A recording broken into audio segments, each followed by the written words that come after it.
Hey, what's going on, guys? So welcome back to another Python tutorial. So in this video or the upcoming videos, you will be learning about the core functionality of Python objects and classes. You will learn what a class is, how to create a class, and then use it in your program. With that being said, let's get the video started. First up, we need to know what an object is in Python. So you can think of an object in Python simply as a collection of variables and functions. Okay, so this is what an object is. And now a class would be a blueprint for that object. So now I'm going to try my best to explain the relation between the classes and objects. Okay, so let's say you are an architectural engineer and then you are asked to build 10 houses, or say 100. So what you can do, as soon as you get the job, you won't go and start chopping woods or like building the basic structure of the house. What you would do, you would go and build the basic sketch or the prototype of that house. Okay, which would contain all the details about the floors, doors, windows, etc.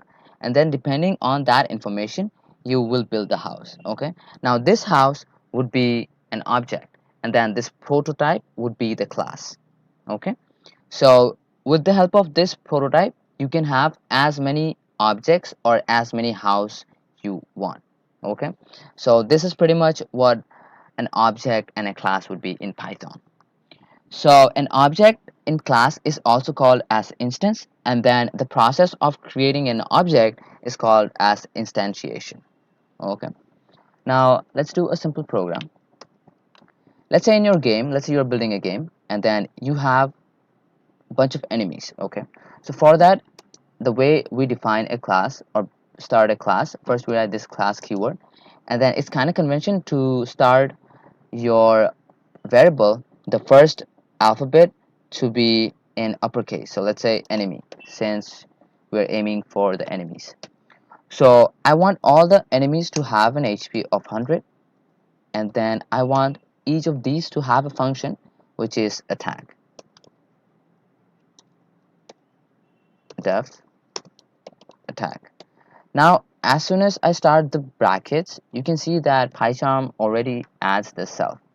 Now, it might be a bit confusing, but you can think of this self as, I mean, whatever is in this class, so that's going to be used in this attack. Okay, so everything that is in this house, or like some specific stuff which are only available in this specific class. Now what I want to just print saying attack, and I also want the HP. Now you can see if I write here HP, it shows an error, because if you want to access this HP of this class, what you need to do, you need to add this self. Okay, and then you need to add this period, and now you can use this HP. Now this self period HP would mean that this HP. Okay, so what I want, every time he uses attack functionality, I want each enemy's HP to be reduced by 10. Okay, so now we have a basic layout of enemy. Now let's say we have enemy 1, which is an object of this enemy. Okay, and then we have enemy 2, which will be an object of enemy this. Okay, now if I want enemy 1, only if I want enemy 1 to attack, I can just write enemy 1 period attack. Okay, now if I print, you can see that only enemy 1 attacks. Okay, now if I want to check the HP of enemy 1, what I can do, let's build a function over here, def HP left, and what it's going to do, it's going to print self dot HP. Okay, now what I want, after this enemy attacks, I want to check the HP of enemy 1, HP left, and I also want to check the HP of enemy 2.